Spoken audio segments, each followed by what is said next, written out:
Today, I want to talk about something you may not have heard of, but you've definitely noticed it. We all know what inflation is, prices going up for the things that we buy. Then there's the lesser known shrinkflation. This is when things that we buy get smaller and smaller. For example, a pint of Haagen-Dazs is no longer a pint. It's just under a pint. The Cadbury cream egg is probably another good example. They were much bigger back in the day. But today I want to talk about something called shitflation. Shitflation is the declining quality of the items that we buy. To give an example, my mom has been using the same hand mixer that she got as a wedding gift back in the 70s. Black & Decker. The thing is bulletproof. The 1965 Mustang behind me in my videos, all original, still runs like a champ. My toy Lincoln Logs from when I was a kid in the 80s, my nephews are still playing with them, and they basically look brand new. I have a canvas backpack that my sister gave me back in 1991, and I use it a lot, and it's still going strong. It's not in perfect shape, but it's easily got another 20 or 30 years. These days, I feel like everything we buy has a shorter and shorter shelf life. Appliances only last a few years before they need to be repaired or replaced. Amazon gadgets break within a week of purchase. My family and I moved into this house in 2019, and we have gone through 3 irons. We don't even iron our clothes that often, and we've gone through 3 irons. They just keep breaking. When I was growing up, the iron that my mom used lasted the entire time from when I was born to when I moved out. We have a Cuisinart stand mixer that we've only used a handful of times, and it's already starting to kind of break and not work properly.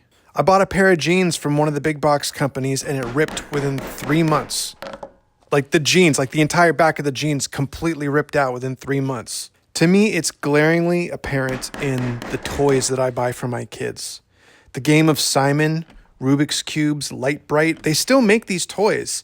And I got them for my kids. And the quality of these toys today, up against the quality that they were made back in the 80s, they're absolute garbage today. It's like these big companies have cut so many corners that by the time the product gets to you, it's this fragile, brittle piece of junk made with the world's lowest quality plastic that breaks if you look at it wrong. These companies bank on the fact that you will, A, not call them and put up a fight, or B, get a replacement that will also break, but by then you'll be so defeated that you'll just take the loss and they're still making a profit. I bought a car, a new to me car, back in 2023. It was a used 2018. I'm not going to say the make of the car. A few months ago, I flipped up the back seats to this car so I could put them down to load some gear into my car. And as I flipped the seats over, I could see what they were made out of. And I swear to God, they were made not with steel or aluminum or even fiberglass. They were made from compressed styrofoam. Honest to God, styrofoam. That 65 Mustang that I mentioned earlier in the back of my videos, those seats are made with heavy gauge steel. Steel.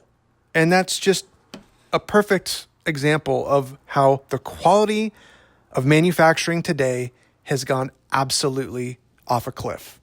So what is my part to play in all this? My entire philosophy and everything that I stand for is a giant middle finger to shitflation. Shitflation happens because companies want to do the absolute least while getting the most amount of money from you, the consumer. And it doesn't stop at quality. There are companies that will cut corners by using toxic materials. They will make products that have harmful off-gassing, questionable environmental practices, questionable labor practices. These companies have zero integrity. They hide behind BS warranties that they don't enforce. They prey on the fact that maybe the thing they sold you was cheap enough that instead of taking the time to call and complain, you'll just go and buy another one somewhere else, or just give up and decide that you don't need that thing to begin with. When you go to Amazon or one of the big box places and see a wallet for $15, yeah, it might seem like a good deal, but it's made from garbage. It was likely made by kids in a sweatshop, and it's made from plastic and other toxic materials. And worst of all, it's going to be in shreds within 18 months. Every decision I make when making something is done so that this wallet will not only be intact and fully functional in 5, 10, 20, 30, 50 years, but it will also look amazing and continue to get better. Inflation is a choice made by companies and manufacturers who want you to buy something multiple times. They know if they make it crappy, they'll make more money.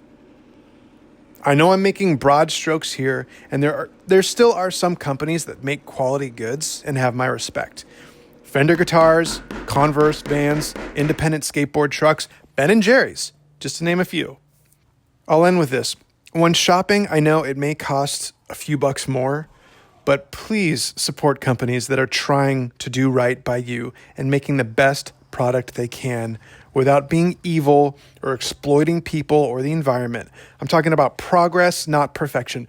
Nobody and no company is perfect, but with a little effort, we can all give a collective middle finger to the sweatshop brands that are selling us garbage that breaks in a week.